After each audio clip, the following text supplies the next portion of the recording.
What's up, you guys? Welcome back to the channel. In case you've been wondering what happened to the Corvette, well, it's been here on the lift for the past month or so, waiting for a new clutch. Dallas, why does it need a new clutch? Well, it looks like it was the original clutch in there and we burnt it. Doesn't matter if it was original or not. He burnt it. And I have proof for it. I'm gonna drop the clips in right now.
So today we're going to be doing a clutch job on the Vette.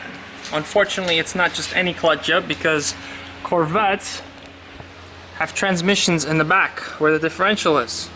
But that's not where the clutch is. Clutch is still up front right here in the ball housing, right behind the engine. However, there's this long torque tube where a normal drive shaft would go, and that doesn't just unbolt by itself. You have to drop the whole rear end to get to the clutch. So it's going to be quite of a job. Dallas, what did you say? It's like a 16-hour job? Yeah, but that's for normal people. So we'll probably get it done in like 30. That's true. So definitely not going to be a one-day job, but we're going to get started today. Hopefully we drop everything and sort of see what else we need, if we're missing any parts, any special tools, etc. Yeah, it's going to be a fun day. It's going to be hot too, so can't wait to get sweaty. So 3 hours later, got the transmission out with the differential and the torque tube. We kind of messed up. We didn't know that the harness unplugs in the top, and then once I put a ladder up there, I realized it's gonna be too hard, so we dropped the whole thing down just enough for me to unplug every sensor on here, which it's not too hard. It's only like 6 or 7 sensors. We did fight around a little bit with the e-brake cables. We did disconnect the hard brake line, so I'm gonna have to bleep the system later. Got this coilover out of the way just because it was hitting the upper control arm, but that's pretty much most of the work. Now we just remove the bell housing, and it's just like any other clutch job at this point. But we're hungry, so I think we're gonna stop here for now and continue on later or another day. What's up, you guys? Day 2 over here. We ended up cutting it short the other day because I didn't have all the tools to keep going, so we ended up calling it quits after about 4 hours. But today we plan on actually finishing the job. I'm gonna go over a couple things with you guys that I learned during this job. One thing is passenger brake line disconnects right here, and then the driver's side brake hose, you can just leave it in place. You just unbolt the actual caliper from its bracket. You can leave it hanging over there. I did a hack move and ended up cutting the clutch line. Dallas has a brand new one, so he told me to go ahead and just cut it since I forgot to unplug it up top by the master. So comment down below and tell me how much of a hack I am for doing that. So we're gonna remove the bell housing now, get to the clutch, get rid of the stock one. Dallas got an ACT twin puck over here. It's gonna be pretty heavy duty. Got a new throwout bearing or hydraulic Clutch slave? hydraulic clutch slave. He also got a new master. Cute little thing. Alright, so we got the bell housing off. This old flywheel, old clutch. You can see it's all worn out. You don't even see the lines dividing it anymore. It's super burnt out. I'm gonna run over to a parts store real quick, get a pilot bearing removal tool. We're gonna replace that pilot bearing, and while we're at it, we're also gonna replace the rear main seal, because as you guys can see, it's leaking, and this is a perfect time to replace it, since you don't want to be doing this job again for a $10 seal afterwards. So, gonna run over to the store, get what I need, and keep going. Ugh.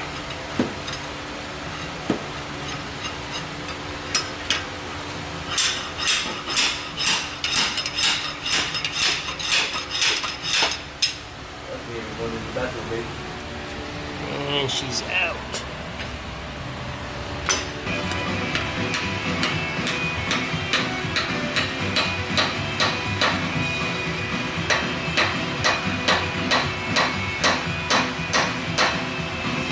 Alright, so I replaced the pilot bearing, I replaced the rear main seal.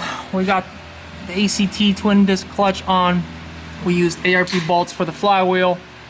Just a little precaution. You're not supposed to use the stock bolts, or reuse them at least, so we went with ARP.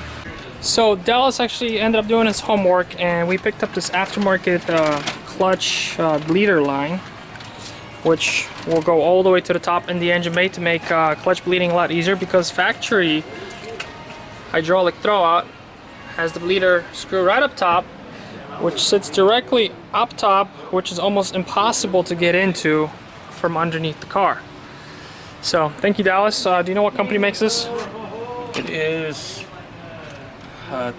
Monster Clutch.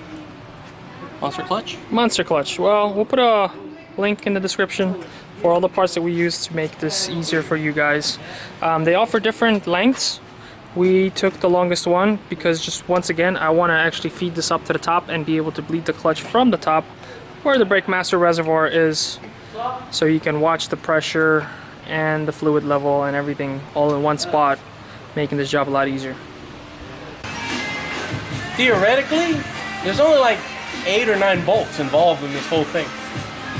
It's meant for quick and easy 16-hour pull outs. I'm the king. And very quick, short insertions of about 4 hours. It depends on how many beers you have. The more beers you have, the faster it feels, but the slower it is. You just get exhausted, and then the heat doesn't help. Because we're in fucking Corona! Alright, what's up everybody? I'm Luke Pakula, and we're here to finish off Dallas's Corvette, do all the fluids and stuff like that. Let's get to it.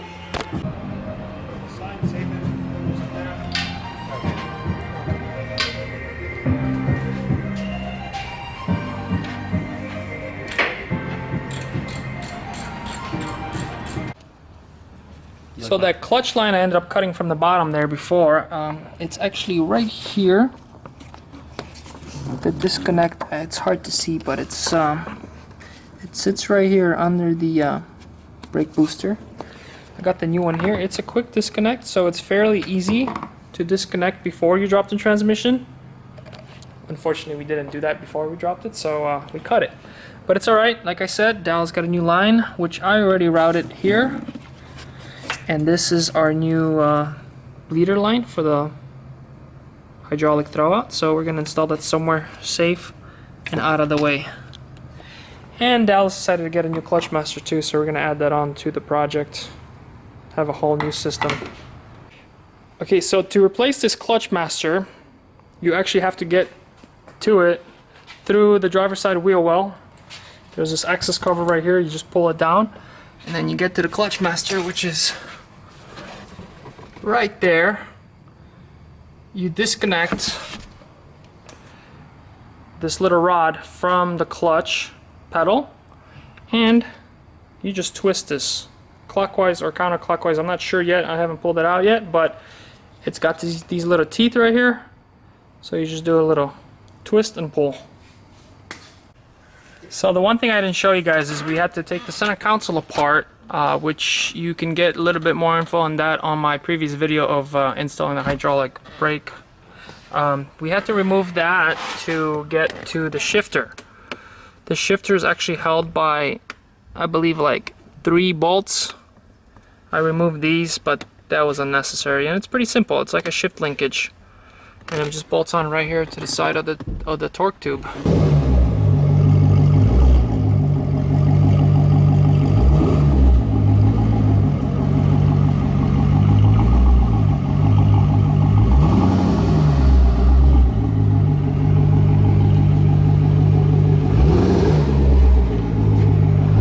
How does the clutch feel? It's good. You know, for a twin disc 6-puck, it's not very. It doesn't feel very aggressive. I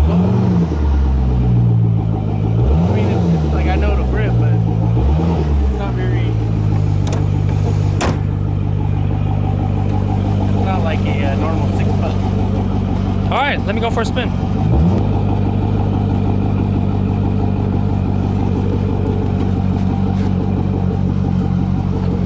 Woo! Met life. It didn't do that. We started it. Oh yeah, the clutch feels pretty good.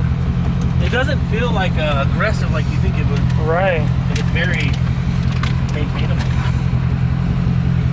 Chuck all this.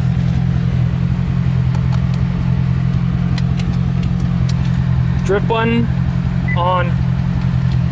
Yeah.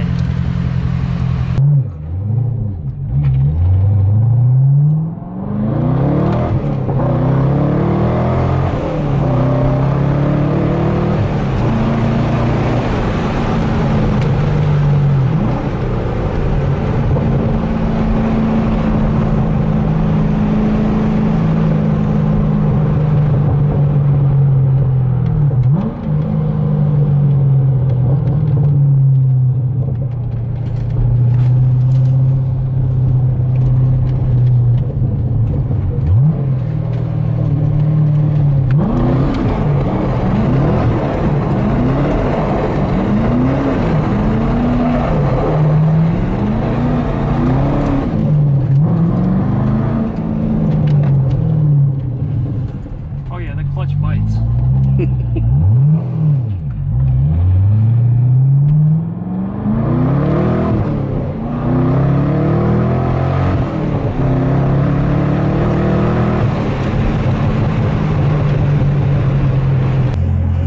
Alright you guys, that's gonna wrap it up for this video. Hope you enjoyed this vlog. A little install clutch. It took about 10-11 hours. We added a couple things obviously with the clutch master cylinder and whatnot, and new wheels. So I hope you guys liked the video. Make sure you comment down below with any questions. Make sure you hit that like button, and if you like this type of content, make sure you smash that subscribe button. I'll catch you guys later. Peace.